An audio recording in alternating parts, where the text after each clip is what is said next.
Hello everyone, this is Rameshwari Shende from Arihant College of Education, Pune. Today we will learn about mechanism of human resource development. Let's see about HRD mechanism, human resource development mechanism. Many HRD mechanisms are available to develop the competencies of employees and improve the overall organizational climate. The major ones are discussed below.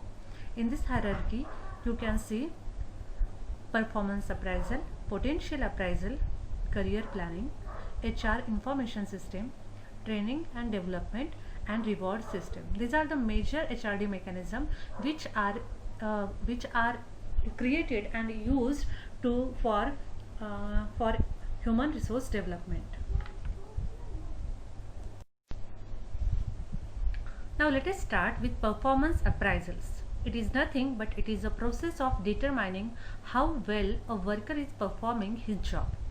Performance appraisals have become increasingly important tools for organizations to use in managing and improving the performance of employees in making timely and accurate staffing decisions, and also in improving the overall quality of institutions' services. The appraisal is a process. Its appraisal process is a formal way of evaluating an employee's performance. Its purpose is to provide an accurate picture of past and future employees' performance. So to meet these performance targets are set. The targets are based on job-related criteria that best determines successful job performance, where possible actual performance is measured directly and objectively. So in performance appraisals, performance is measured by higher level managers to see how well the worker is performing his job. Now let's understand what the potential appraisal means. The term potential refers to the abilities possessed by an employee but not put to use currently, or the abilities to assume challenging responsibilities in future assignments. The term performance refers to one's skills abilities in meeting the requirements of the job which one is holding currently. Potential appraisal is different from performance appraisal, which shows an employee's current performance in his existing role. If the employee is required to play a completely different set of roles at higher levels, potential appraisals need to be carried out at regular intervals. The objective of potential appraisal is to identify the potential of a given employee to occupy higher positions in the organizational hierarchy and undertake higher responsibilities. So the appraisal is carried out on the basis of supervisor's observations, performance rate of previous performance, and performance roles on a new situation. So appraisal is always carried out on the basis of these three important aspects. So potential appraisal is nothing but it is helpful to identify the potential of given employee to occupy higher positions at higher levels, and it is also useful for the development of the abilities of the individuals. So let's understand about career planning. Career is nothing but it is a sequence of positions held by a person in the course of a lifetime. So what it integrates, it is career planning is nothing but it is a process of integrating the employee's needs and aspirations with the organizational needs. Career programs and HR programs are linked to the degrees that they help each individuals and the organizational requirements. Yes, career planning always helps to achieve the individual level goals as well as institutional level goals. So that is why career planning mechanism is very important to have to develop the human resources available in the institution. Now let's see, in this diagram you can understand the career planning.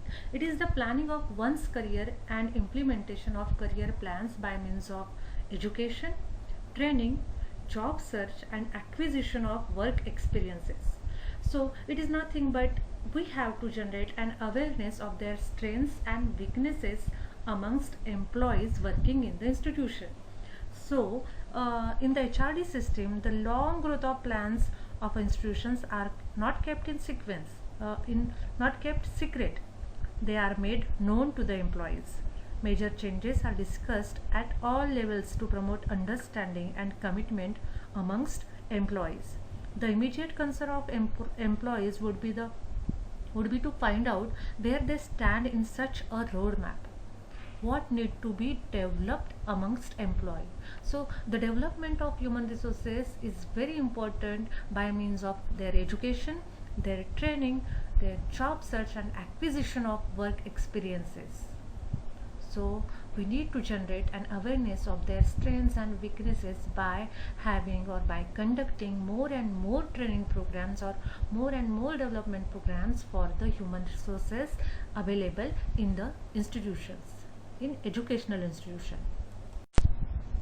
Now let's understand HRIS. It is nothing but HR information system. In the institution, HR keeps all the records of the employees which are available in the institution. Let's see what it is. In human resource information collection system, the organization, what it does, it collects employee data and it stores to central HR system. Which kind of data information system collects? The types of data are personal data of the employees, experience data of employees, training data and the appraisal data. These data are collected by HR system to see the performance of the workers or to know what is the position of the worker in the institution and what even to see the progress of the employees in the institution. So that is why HR information system is very, very important to have in the educational system. In this diagram, you can understand human resource development, training and development. So in this diagram, we can understand the human resource development is a continuous and ongoing process, just like the journey of a train on the road. It is nothing but it is the training and developing human resource available in the institution, working in the institution for their continuous growth and development. It is very, very important. So in short, training is a process that involves acquisition of skills, concepts and attitudes in order to increase the effectiveness of employees in doing particular job. Training is provided to face challenges in future, improve efficiency of the workers, productivity and administrative effectiveness of the workers or the employees in the institution. Next important mechanism of HRD is reward system. Reward system is nothing but rewarding employees' performance over and above their normal wages and salaries is considered to be an important task of HRD. Yes, rewards must be given to the employees for their work. As far as rewards are concerned, they are having two types: intrinsic reward and extrinsic reward. Satisfactions one gets from the job itself are its intrinsic rewards. These satisfactions are self-initiated rewards, such as having pride in one's work, having a feeling of accomplishment, or being a part of a team. The technique of a flex time job enrichment, shorter work weeks, the job rotations, and offer intrinsic rewards by providing interesting and challenging jobs and allowing the employees greater freedom. Yes, intrinsic rewards is the reward which comes from within or comes from inner job satisfaction. On the other hand, extrinsic reward include money, promotions, incentives, words of appreciation, certificates of appreciations. So this is what the common thread is. Extrinsic rewards are external to the job and come from outside source. So this is the major difference between extrinsic rewards and intrinsic rewards. So these both rewards play a very important role in the development of human resource available in the institution.